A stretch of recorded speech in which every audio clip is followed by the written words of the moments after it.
Halo Wak, saya Nadia Omara. Jangan lupa kalian subscribe channel ini ya. Channel Karam Kali Aja Seram. Jangan lupa juga kalian like, komen dan share. Terima kasih ya Wak.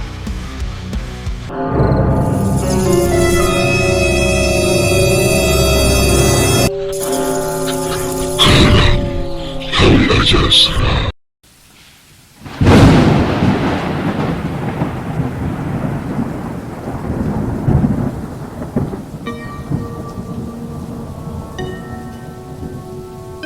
Pakai parfum kemana-mana. Assalamualaikum semuanya. Saya, Mr. Randi. Senang kembali jumpai kalian semua yang lagi jomblo akut, pengangguran unlimited, dan ibu-ibu, bapak yang nyantai di rumah masing-masing. Semoga kita semua diberi rizki yang berlimpah, sehat jasmani dan rohani. Amin kandong, malah bengong lo. Di episode kali ini, saya akan membawakan 3 cerita paling horor yang pernah ada. Siapkan cemilan, matikan lampu, pejamkan mata, agar kalian rasakan sensasi horornya. Jangan lupa subrek, like, dan komen. Cekidot.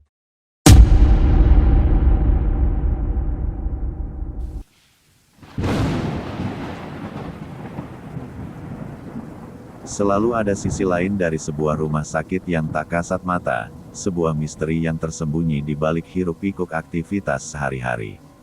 Rumah sakit seringkali menjadi tempat yang menyimpan banyak cerita, dari harapan hidup hingga perpisahan abadi.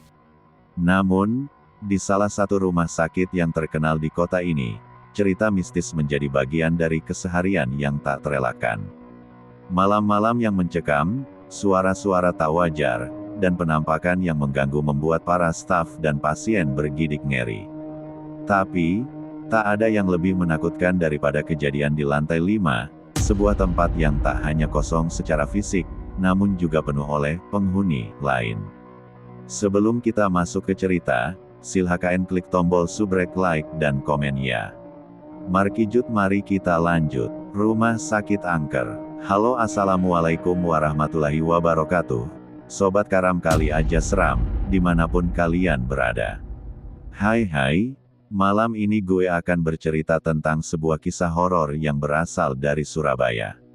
Tapi tenang aja, cerita ini nggak bakal bikin kamu susah tidur, kecuali kamu bener-bener pemberani.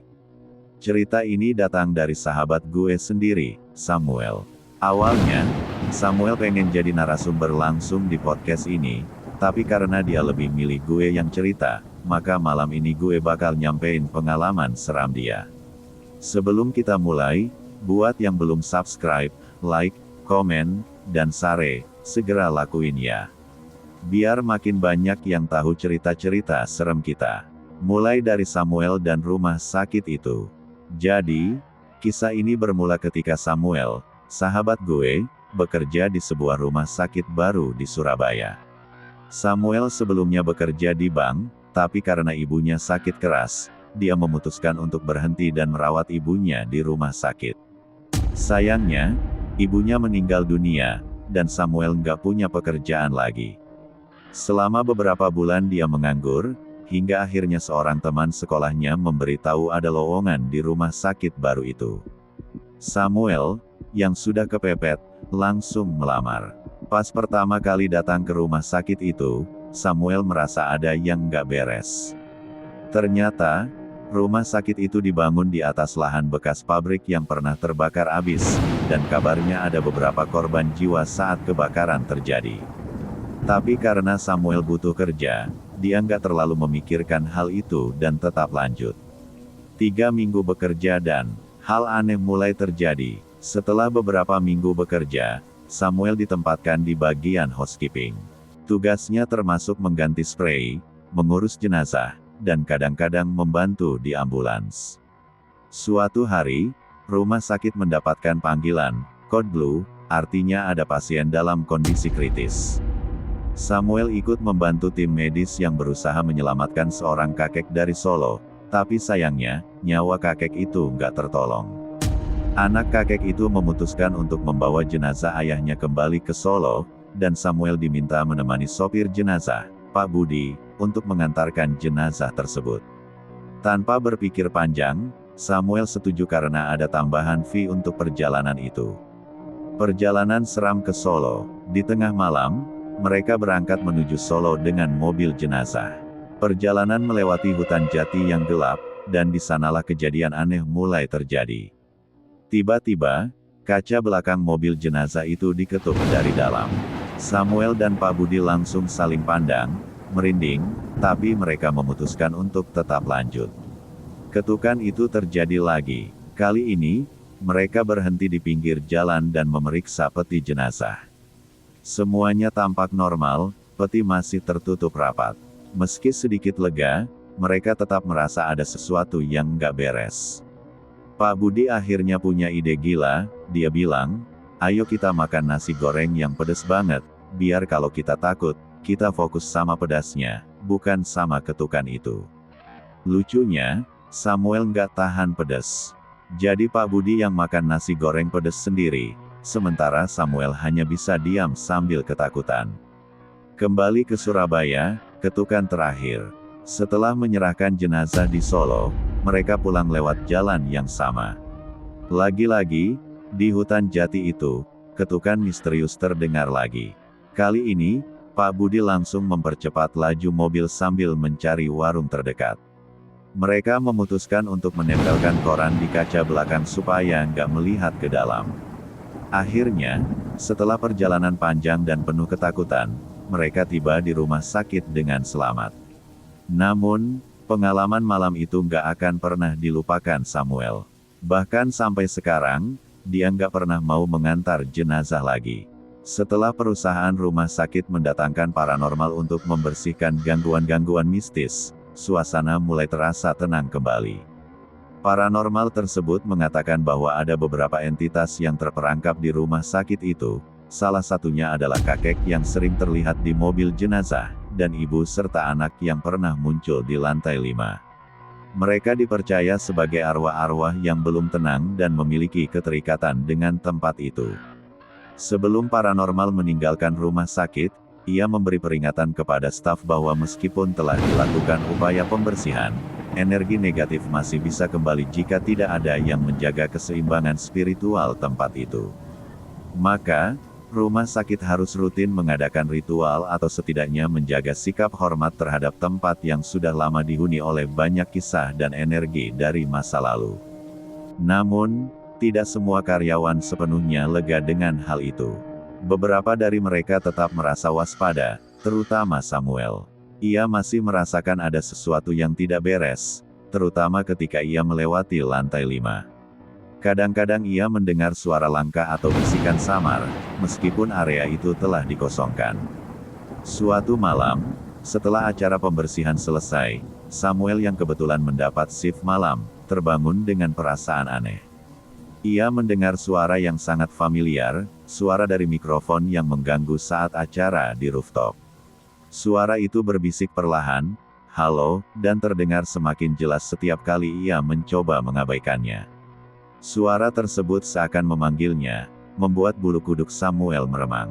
Ia pun memberanikan diri untuk memeriksa lantai atas. Saat Samuel naik menuju lantai 5, langkah-langkahnya terasa semakin berat. Ia bisa merasakan suhu di sekitarnya menurun drastis, dan suara itu semakin kencang. Ketika sampai di depan pintu kaca lantai 5, ia kembali melihat bayangan ibu dan anak yang pernah ia temui sebelumnya. Tapi kali ini, mereka tidak diam. Sang ibu memalingkan wajahnya, tersenyum mengerikan ke arah Samuel dengan wajah yang semakin meleleh, sementara si anak berdiri di sampingnya, tertunduk lemah. Samuel berlari turun secepat mungkin, tetapi setiap kali ia mencoba menghindari mereka, suara-suara itu terus mengikuti. Ketika akhirnya ia sampai di ruang istirahat, ia terjatuh ke lantai, gemetaran. Karyawan lain yang sedang bertugas melihat Samuel pucat pasi dan mencoba menenangkannya. Samuel tidak bisa berkata apa-apa selain kalimat pendek, mereka masih di sana. Kejadian itu akhirnya membuat rumah sakit memutuskan untuk terus berkoordinasi dengan paranormal secara berkala. Beberapa ruangan di rumah sakit, terutama lantai 5 dan parkiran mobil jenazah, dilarang untuk digunakan sendirian, terutama di malam hari. Para karyawan pun mulai lebih waspada, dan meskipun gangguan-gangguan besar mulai berkurang, tetap saja ada kejadian-kejadian kecil yang membuat bulu kuduk mereka berdiri setiap saat. Cerita ini pun menyebar luas, tidak hanya di antara karyawan rumah sakit, tetapi juga keluar hingga menjadi legenda urban di sekitar kota. Rumah sakit itu kini dikenal sebagai salah satu tempat yang paling angker di daerah tersebut, dan banyak orang yang enggan untuk bekerja di sana, apalagi jika harus melewati lantai 5 atau parkiran mobil jenazah. Cerita ini mulai semakin mencekam ketika paranormal didatangkan ke rumah sakit oleh direktur untuk mengusir roh jahat yang sudah lama menghantui tempat tersebut. Dukun yang diundang membawa segala ritual seperti kemenyan dan kembang, dan langsung merasakan keanehan begitu mereka memasuki ruang gawat darurat IGD. Ritual berlangsung sepanjang hari, dan puncaknya terjadi di lantai 5 hotel yang terhubung dengan rumah sakit. Saat mereka berada di sana, terdengar suara teriakan perempuan dari kamar paling belakang. Paranormal mengatakan bahwa ada roh yang terbakar dan sedang bereaksi. Keesokan harinya, semuanya terlihat kembali normal. Aktivitas rumah sakit berjalan seperti biasa, dan kamar hotel di lantai 5 mulai disewakan lagi. Sebuah keluarga dari Kalimantan yang sedang menemani ibunya yang dirawat di rumah sakit, menyewa kamar di hotel itu. Saat sang suami membuka pintu toilet, dia melihat seorang wanita dengan rambut terurai duduk di pojokan. Terkejut, dia langsung menutup pintu dan melaporkan kejadian itu ke pihak hotel, tapi setelah dicek, wanita itu tidak ada. Keluarga ini mencoba berpikir positif dan melanjutkan tidur, namun anak-anak mereka mengalami gangguan. Salah satu anak jatuh dari tempat tidur karena didorong oleh sosok besar yang tak terlihat. Saat mereka melaporkan kejadian itu, petugas hotel tidak menemukan siapapun yang sesuai dengan deskripsi. Malam itu, gangguan semakin intens, bantal anak mereka ditarik dengan paksa hingga jatuh, membuat keluarga itu akhirnya memutuskan untuk pindah ke hotel lain. Keesokan paginya, saat menjenguk ibu mereka, cerita semakin menyeramkan. Sang ibu juga mengaku diganggu oleh sosok perawat misterius yang bertubuh gemuk dan berperilaku kasar. Perawat itu masuk tanpa mengetuk pintu, dengan wajah pucat, dan mengganti infus dengan kasar. Sang ibu pun komplain, namun pihak rumah sakit menyatakan tidak ada perawat yang cocok dengan deskripsi itu. Apalagi, seragam yang dipakai perawat tersebut adalah seragam lama yang sudah tidak digunakan lagi. Setelah perawat-perawat rumah sakit mengecek seragam yang dimaksud, mereka menyadari bahwa perawat yang dilihat ibu itu mungkin adalah arwah dari perawat lama yang pernah bekerja di rumah sakit tersebut, yang konon pernah meninggal di depan rumah sakit. Hal ini semakin memperkuat dugaan bahwa ada kekuatan tak terlihat yang masih menghantui rumah sakit tersebut, terutama di lantai 5 hotel yang terhubung. Setelah kejadian ruqyah oleh ustadz tersebut, suasana rumah sakit mulai terasa lebih tenang. Samuel, yang sudah bekerja di sana selama hampir 12 tahun, menyaksikan sendiri perubahan drastis setelah prosesi ruqyah selesai. Rumah sakit yang dulunya sering diganggu oleh kehadiran sosok-sosok tak kasat mata, kini kembali damai. Tidak ada lagi gangguan dari penghuni lama yang sering muncul di lantai 5 atau ruang hotel yang dulunya sangat angker. Ustadz yang melakukan ruqyah juga sempat memberitahu bahwa beberapa roh atau jin yang menghuni tempat tersebut memang sudah ada sejak lama, bahkan sebelum rumah sakit dibangun. Namun, Ustadz ini memilih untuk tidak mengusir mereka secara paksa, melainkan hanya menenangkan mereka agar tidak mengganggu manusia lagi. Satu keluarga jin yang tinggal di area rooftop rumah sakit, misalnya, dibiarkan tetap tinggal karena mereka tidak berbahaya dan hanya perlu diberi tempat yang tenang untuk hidup. Setelah ruqyah selesai, gangguan fisik seperti penampakan atau suara-suara misterius berangsur hilang. Meskipun sesekali masih ada kejadian aneh di area tertentu, terutama di sekitar kamar jenazah, intensitasnya tidak lagi seperti sebelumnya. Pasien, staf, dan pengunjung rumah sakit mulai merasa lebih nyaman, dan perlahan, cerita-cerita mistis yang menghantui rumah sakit mulai dilupakan. Bagi Samuel, pengalaman ini tidak akan pernah terlupakan. Bekerja di rumah sakit yang dulu sering menjadi saksi dari fenomena-fenomena gaib adalah sebuah cerita tersendiri yang akan terus diingat sepanjang hidupnya. Ia juga bersyukur karena tempat kerjanya kini bisa menjalankan aktivitasnya dengan tenang tanpa ada gangguan dari dunia lain. Begitulah akhir cerita dari rumah sakit yang dulunya dihuni oleh arwah dan jin, yang kini kembali normal setelah melalui prosesi spiritual yang menenangkan semua pihak. Penutup, setelah prosesi ruqyah yang dilakukan oleh sang ustadz, rumah sakit itu perlahan kembali damai. Gangguan yang dulu sering membuat bulu kuduk berdiri kini hanya tinggal cerita masa lalu. Samuel, saksi mata dari semua kejadian mistis yang pernah menghantui tempat ini, bisa menarik napas lega. Tempat yang dulu dikenal angker kini menjadi lebih tenang, seolah energi negatif yang pernah ada sudah hilang terbawa angin. Meskipun beberapa orang masih sesekali mendengar cerita serupa, rumah sakit ini tak lagi dihantui. Semua berjalan seperti biasa, dan kisah-kisah seram itu hanya menjadi cerita yang disampaikan dari mulut ke mulut, atau sekadar pengingat bahwa dunia tak selalu sesederhana yang terlihat. Terima kasih sudah mendengarkan cerita-cerita seram di channel Karam.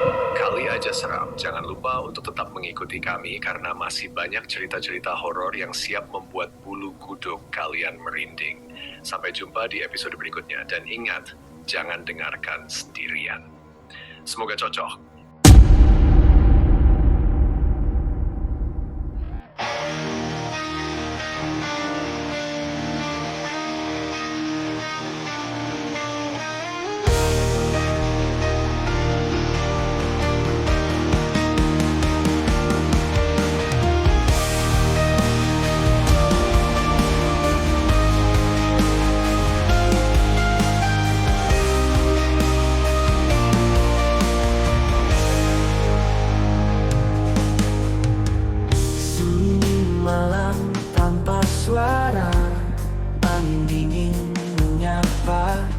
Dari balik jendela kusam, bayangan hitam melintas. Hantu di dalam mimpi mengintai tanpa henti. Malam ini aku tak sendiri, ada dia bayangan sepi. Ketika bulan sembunyi dalam gelap, ku tak bisa lari. Langkah berat menghantui di lorong sunyi yang tak bertepi. Hantu di dalam mimpi mengintai tanpa henti.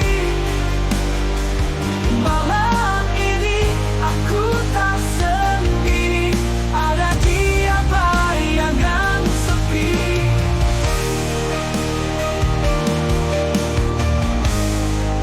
Ketika bulan sembunyi dalam gelap, ku tak bisa lari. Langkah berat menghantui di lorong sunyi yang tak bertepi. Hantu di dalam mimpi mengintai tanpa henti. Malam ini aku tak sendiri, ada dia bayangan sepi.